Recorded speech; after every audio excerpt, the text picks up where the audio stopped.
वैसे तो हर मौसम में कोई ना कोई छोटी-मोटी बीमारियाँ होती हैं, लेकिन गर्मी के मौसम में कई बीमारियाँ होती हैं, खासकर फूड पॉइज़निंग और लू लगना, इसके अलावा कई तरह की बीमारियाँ होती हैं। गर्मी के मौसम में छोटे बच्चों से लेकर बुजुर्ग, आम लोग, सभी लोग इससे इफ़ेक्ट होते हैं। इस बीमारियों में अपने को कैसे ठीक रखें, क्या ख्याल रखें, उसको देखते हुए प्रभात खबर की ओर से डॉक्टर सलाह में परिचर्चा कार्यक्रम आयोजित किया गया है, जिसमें पीएमसीएच फिजियोलॉजी विभाग के head of department doctor Rajeev Kumar Singh आज मौजूद हैं हमारे स्टूडियो में। सर एक जाने माने वरिष्ठ फिजिशियन भी हैं। सर हमारी स्टूडियो में आपका स्वागत है। धन्यवाद। सर एक तो सबसे बड़ा कॉमन सवाल है कि गर्मी के मौसम में सबसे ज़्यादा बीमारियां होती हैं, बुखार, हाई फीवर, छोटे बच्चे और बड़े लोग इससे इफेक्ट होते हैं। तो सर बीमारियों से कैसे बचा जाए, कौन कौन सी बीमारियां अभी हॉस्पिटल में आ रही हैं, उसको देखते हुए सर कुछ अपना राय दीजिए। देखिए, गर्मी के मौसम में सबसे ज़्यादा कॉमन बीमारी जो है वो फूड पॉइजनिंग का है, और उसका कारण है हॉट एयर, वातावरण गर्म, और ह्यूमिडिटी। ये दोनों में बैक्टीरिया का बहुत ज़्यादा ग्रोथ होता है। इसी की वजह से खाना 2 घंटे 3 घंटे में ही ख़राब हो जाती है और लोग खाते हैं, बीमार पड़ते हैं। इसी तरह बहुत सारा बीमारी है, जिसे टाइफाइड इस गर्मी के मौसम में बहुत ज़्यादा होती है। चिकन पॉक्स वायरल बीमारी है, मीजल्स, ये सब कुछ बीमारियां हैं जो बहुत कॉमन यहाँ पर है। मलेरिया का भी काफ़ी गर्मी में ही ज़्यादा पाया जाता है। ये सब बीमारी, और सबसे लेकिन जो ज़्यादा मैंने पहले बताया फूड पॉइजनिंग का, तो उसका उपाय है फूड पॉइजनिंग में कि ताज़ा भोजन करें, साफ़ सुथरा भोजन करें, शुद्ध जल पिएं, और फैटी चीज़ से परहेज़ करें। फैटी चीज़ या स्पाइसी चीज़, इससे परहेज़ करें। अगर संभव हो तो पानी, जल खूब अत्यधिक मात्रा में लें, मट्ठा पिएं, खीरा, ककड़ी सब मौसम में बहुत मिलता है, वो सब का सेवन करें तो स्वस्थ रहेंगे। और धूप में अगर निकलते हैं तो सर पर सीधा धूप नहीं पड़े, इसके लिए अगर हो सके तो छाता, तौलिया, कुछ गमछा इस तरह का रखने से, क्योंकि 12 बजे से लेकर 3 बजे तक सीधा धूप होता है, सीधे आता है नीचे ज़मीन पर, और वो अल्ट्रा वायलेट लाइट रहता है, उसके कारण बहुत सारी समस्या होती है। हीट स्ट्रोक, हीट बर्न इस काफ़ी मात्रा में होती है, और डिहाइड्रेशन बहुत होता है। इसलिए इससे उस समय अगर संभव हो तो बचना है। उस समय 12 से 3 बजे तक अगर निकलना आवश्यक हो तो परहेज़ करते रहना है, बीच बीच में पानी लेते रहना है। लू लगना सबसे ज़्यादा कॉमन, खतरनाक भी है इसमें। तो सर ये लू के लक्षण क्या है, कैसे समझ में आएगा कि मेरे को लू लगा है? देखिए, लू का है कि अगर हल्का फल्का है तो सर दर्द, उल्टी, मिचली जिसको कहते हैं, मिचली होना, देह हाथ में दर्द, फिर बाद में बुखार होगा, हाई फीवर, जिसका हाई फीवर हो जाएगा। अगर और ज़्यादा कुछ लगा है, ज़्यादा एक्सपोजर हुआ है धूप से, तो फिर बेहोशी की आवश्यकता होगी, उसी को हीट स्ट्रोक बोलते हैं। तो उस समय तुरंत इमरजेंसी इलाज की आवश्यकता है। ठंडे वातावरण में ले जाना है पेशेंट को, और ठंडे पेय पिलाना है, कोल्ड ड्रिंक में ठंडा ठंडा पिलाना है, और चिकित्सक से राय लेना है उस स्थिति में। एक ज़्यादातर गर्मी का मौसम में मीजल्स की भी काफ़ी वो समस्याएं आती हैं खास करके। तो सर मीजल्स में और चिकन पॉक्स में क्या ग्रोथ आप सेम है कि कुछ अलग है? नहीं, दोनों 2 बीमारी है, दोनों वायरल है, और दोनों गर्मी के मौसम में ही फैलता है। दोनों कंटेजियस, हाँ, नहीं वायरल है। क्यों होता है सर? कंटेजियस है। वो क्या है कि एक दूसरे से सटने से, कपड़ा सट गया, उसके साथ खा लिए, उसके साथ प्लेट इस्तेमाल किए, उसके वजह से होता है। और उस फैलने का उसका मौसम जो है, यही गर्मी का मौसम होता है। अप्रैल से लेकर के जून जुलाई तक काफ़ी फैलता है। उसको ग्रो करने का ये अच्छा मौसम है।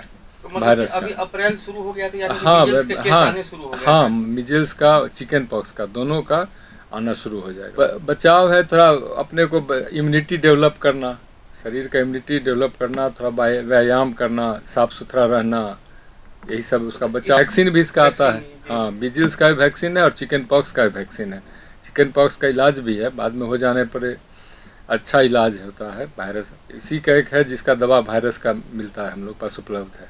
और सरकारी भी, हाँ, सरकारी भी सप्लाई है। घमौरिया वगैरह, हाँ, तो वही अल्ट्रा वायलेट लाइट के वजह से वहाँ पर क्या होता है, टिश्यू का डेथ होता है, उसी में ईचिंग होगा, रैशेज हो जाएगा, कलर डिसकलर्ड हो जाएगा। तो ये सब बहुत कॉमन समस्या है।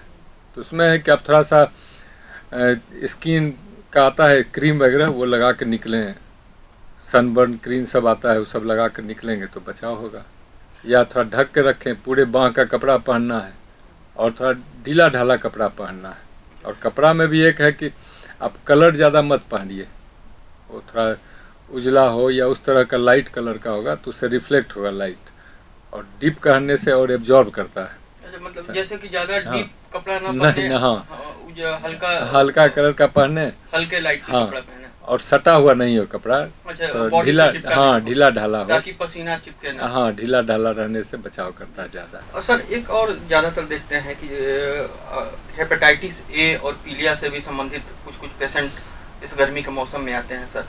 तो सर क्या हेपेटाइटिस ए इसी मौसम में होता है? हाँ, हेपेटाइटिस ए और पीलिया जो जॉन्डिस आप बोल रहे हैं, तो उसका वो वायरल हेपेटाइटिस ए भी वायरस का ही है, वायरल है, और वो भी खाने पीने की वजह से होता है। खाना में गड़बड़ी या किस पानी, तरह का सर खाना पीने? खाने में इन्फेक्शन, देखिए ओरोफिकल रूट से वो होता है, वो सब चीज़ का फैला होता है ओरोफिकल रूप से। तो उसमें हुआ पानी उबाल के पी लेना है, अगर उस तरह का नहीं आ रहा है, फिल्टर नहीं है तो उबाल के पीना चाहिए, उससे बचाव होगा। खाने के पहले हाथ ठीक से धो देना है, ताज़ा खाना खाना है, तो इस सबसे बचाव हो सकता है। अगर सर बाई द वे किसी पेशेंट को पीलिया हो गया तो उसके बाद वो पेशेंट ठीक भी हो गया, लेकिन आगे वो क्या अपने को कैसे ठीक रखें, उसके लिए क्या नहीं, सलाह है? हेपेटाइटिस से तो नॉर्मली ठीक हो जाता है वो। क्या ये जानलेवा भी है क्या? नहीं, हेपेटाइटिस से जानलेवा नहीं है। हेपेटाइटिस बी और सी है जो कि फैलता है दूसरे कारण से, दूसरे कारण से। ब्लड से, चाहे संपर्क करने से, तो ये तो वो सब संक्रमण होता की वजह से है। हाँ, ये संक्रमण है, ये फैलता है पानी ओरोफिकल रूट से, और पानी के या भोजन से या आपके हाथ से, इसी से फैलता है। गंदगी से, हाँ, गंदगी से, हाँ, वही ओरोफिकल रूट वही कहलाता है। जी। तो उसका हाथ साफ रखना है, अपने को साफ सुथरा रखेंगे तो उससे बचाव हो सकता है।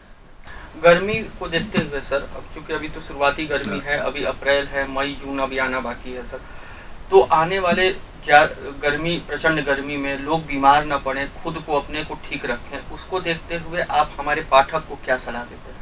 कि सबसे बड़ी बात है गर्मी में पानी खूब लेना है। पानी की मात्रा शरीर में अगर लिक्विड रहेगा काफ़ी प्रचुर मात्रा में, तो सारा सेल ऑर्गन सब अच्छे से काम करेगा। डिहाइड्रेशन से बचना है, पसीना बहुत चलती है इस समय, तो उससे बचना है, तो पानी लेते रहेंगे तो बचेंगे। दूसरा है कि अगर बाहर निकलते हैं तो शरीर को ढका रहना चाहिए, ढका रहेगा शरीर। पुनः क्या है, खाने पीने में परहेज रखना है।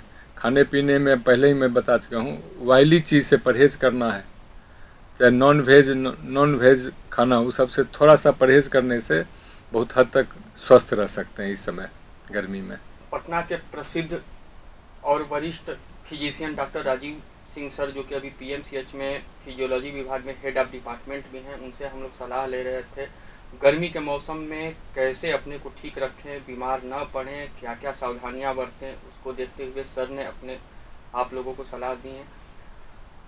सर बहुत बहुत धन्यवाद आपको इसके लिए। प्रभातखबर.com, विश्वास वही, रफ्तार नहीं।